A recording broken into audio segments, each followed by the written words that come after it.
All right, guys, on this video, we're going to go over when do you need to start hiring for your real estate wholesaling business.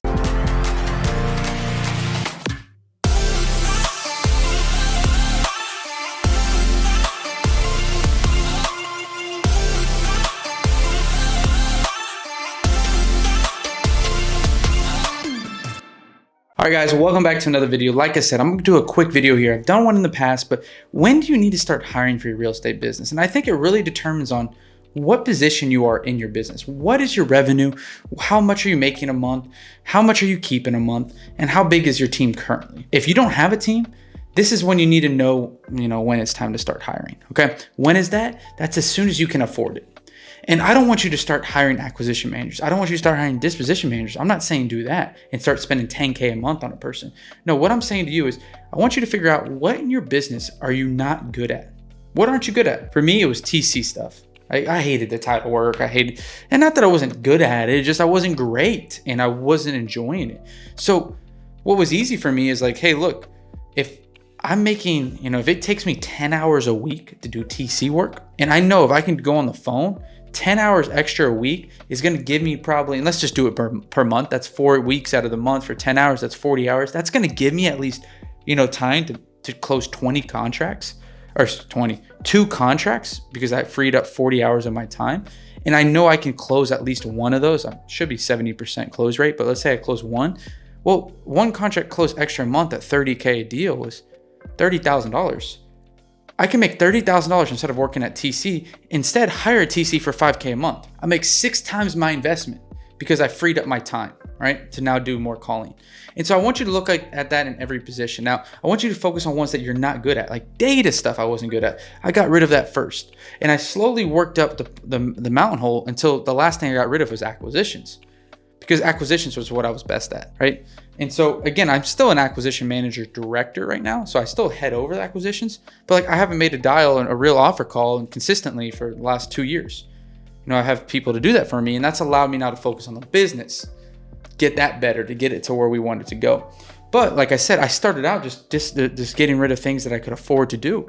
Afford to get rid of the small minute. If you don't have a lot of money right now, that's fine. And we all started there. Start with the lower level VAs and doing data work, doing some marketing, doing, things that you're not very good at that you can have time spent elsewhere. And I like valuing it based on if I free up my time, and again, maybe you're not doing 30K, deal size. So maybe you're starting out and you're like, well, if I can free an extra 50 hours a week, 50 hours a month, I can now spend that time texting sellers and following up with sellers, about 20 hours. And I know if I can send out, in 20 hours of texting, I can send out 10,000 plus messages, way more than that. I probably could send out freaking 50,000. And I know if it takes me about 20,000 texts per contract, well, I know I roughly could get at least two contracts. Again, if I can send 50 out now with the hours I freed up, 50K a month. So I get 2 more contracts. I can make so much money as long as I can get rid of doing that data stuff, as long as I don't have to worry about doing all that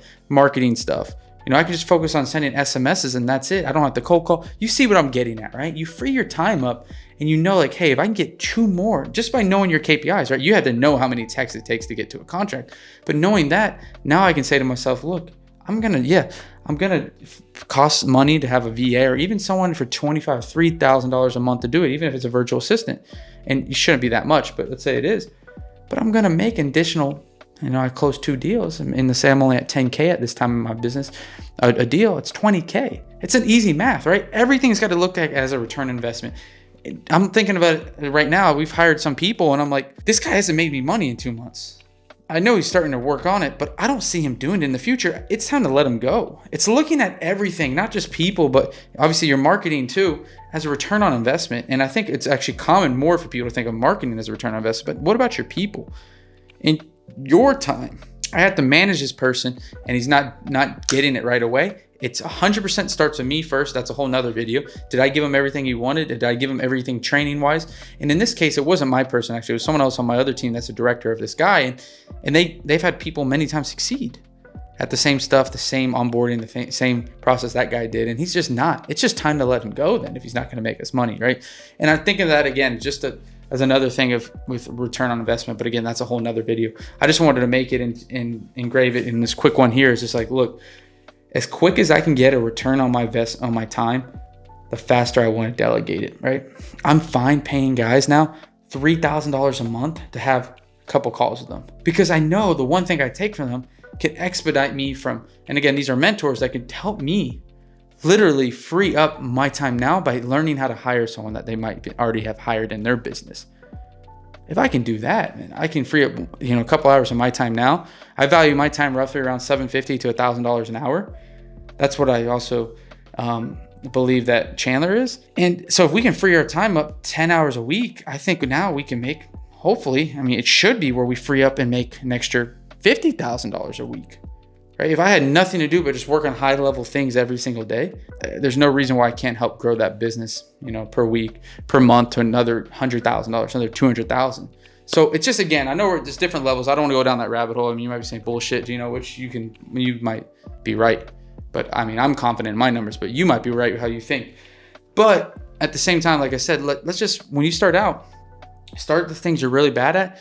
And that, some people always say, go hire the acquisition. No. Don't hire the acquisition manager if you're good at acquisitions. If you're terrible at it, then maybe you should start hiring a cold caller first. You need to learn how to do everything in your business as well first. So that's how you train people. What I'm saying is, don't just go ahead and hire the acquisition manager as your first hire. Like I just said, because I wasn't good at TC, didn't mean I hired a TC director right away. I still headed the TC. I just had her do the minimal, the stuff in TC. I monitored her.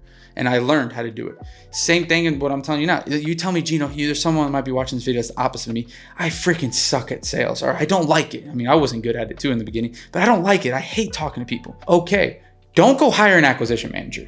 Hire a cold caller first.